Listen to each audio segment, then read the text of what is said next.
South India shopping mall. ప్రముఖ సినీ తార కుమారి శ్రీలీల గారిచే December 12న గొప్ప ప్రారంభం. ఇప్పుడే పవన్ కళ్యాణ్ గారు కొన్ని విషయాలు మాట్లాడారు.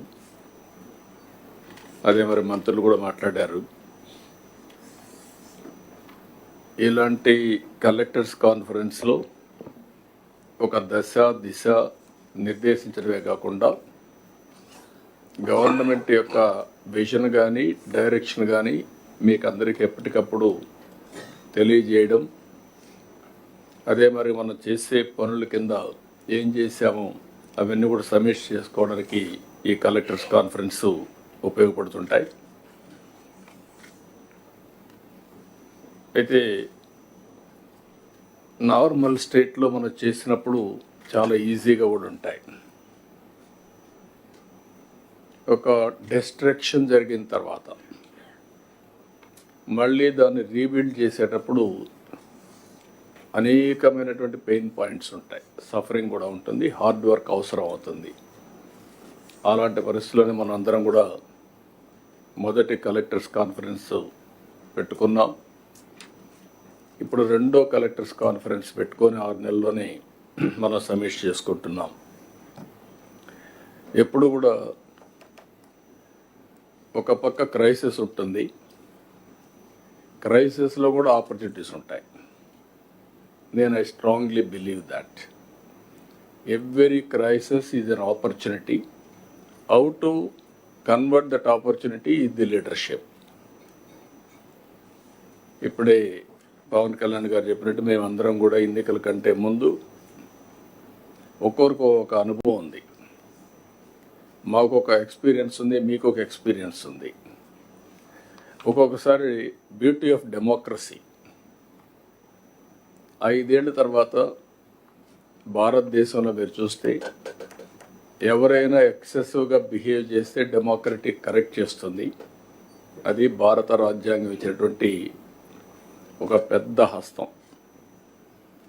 ఓట్ అనేది కోటీశ్వరులకి ఎక్కువ ఓట్లు ఇచ్చి కామన్ మ్యాన్కి ఒక ఓటు ఇవ్వలేదు. అందరికీ ఈక్వల్గా ఓటింగ్ మాత్రం ప్రతి ఒక్కరికి ఒక ఓటు ఇచ్చారు. ఆ ఓటే ఈ దేశాన్ని ఈరోజు కాపాడుతూ ఉంది. ఇంతమంది వారు చెప్పినట్టు కొన్ని కంట్రీస్ కూడా చూసాం. ఎప్పుడైతే ప్రజాస్వామ్యంలో కరెక్షన్ జరగవో, ఒక డిక్టేటర్షిప్లు వస్తాయో, అప్పుడు నియంతలు కూడా పుట్టుకొస్తారు. లేకపోతే ఆ నియంతల్ని పంపడానికి రెవల్యూషన్స్ కూడా వస్తూ ఉంటాయి. యు హావ్ సీన్ సిరియా, అంతమంది బంగ్లాదేశ్ చూశారు. ప్రజల్లో కానీ ఒక రియాక్షన్స్ వచ్చినప్పుడు అవుట్ బర్స్ట్ అయితే అలాంటి పరిస్థితులు వస్తాయి. కానీ భారతదేశంలో మాత్రం రిపీటెడ్గా ఎలక్షన్ జరుగుతున్నాయి. కాబట్టి ప్రజా చైతన్యమే ఈ ప్రజాస్వామ్యానికి శ్రీరామ రక్ష. అది మనం అందరం కూడా గుర్తుపెట్టుకోవాల్సిన అవసరం ఉంది.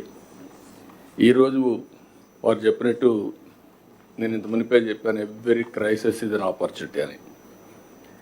వచ్చిన 6 నెలల నుంచి ఎక్కడికక్కడ ఏ విధంగా పోవాలనో అటు డిప్యూటీ సీఎం కానీ, నేను కానీ, మంత్రులు కానీ అందరం వర్కౌట్ చేస్తున్నాం.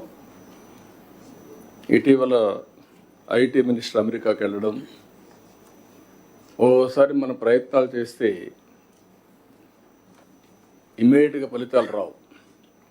చాలామంది ఫలితం వస్తేనే నేను మాట్లాడతాను అనే పరిస్థితిలో ఉంటాం. అది విశ్వసనీయత కాదు. ఎప్పుడు కూడా విశ్వసనీయత రావాలంటే నెట్వర్కింగ్, ఫ్యూచర్ని విజువలైజ్ చేయడం, దాని ప్రకారం పనిచేస్తూ ఉంటే వస్తుంది. అందుకే మొన్నే ఐటీ మినిస్టర్ గారు అమెరికాకు పోయినప్పుడు అందరినీ కలిసి అదే మరిగా గూగుల్ క్యాంపస్ కూడా వెళ్ళి వాళ్ళు రిక్వెస్ట్ చేశారు.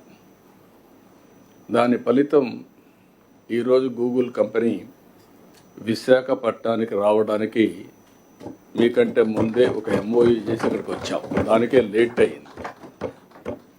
ఒక ½ అన్ అవర్లో మీటింగ్ అవుతుంది అనుకున్నాం. కానీ వాళ్ళని కూడా మనం ప్లీజ్ చేయాల్సిన అవసరం ఉంది. ఎవరైనా వచ్చినప్పుడు మీకు కూడా బ్యూరోక్రసీ గురించి ఒక లెసన్, అందరికీ బ్యూరోక్రసీ కాకుండా మినిస్టర్స్కి కూడా మనం కానీ ఒక పాజిటివ్ నెట్వర్కింగ్ కానీ పాజిటివ్గా కన్విన్స్ చేయగలిగితే ఆటోమేటిక్గా పాజిటివ్ యాక్షన్స్ వస్తాయి. మన వచ్చారు, ఈరోజు వచ్చారు.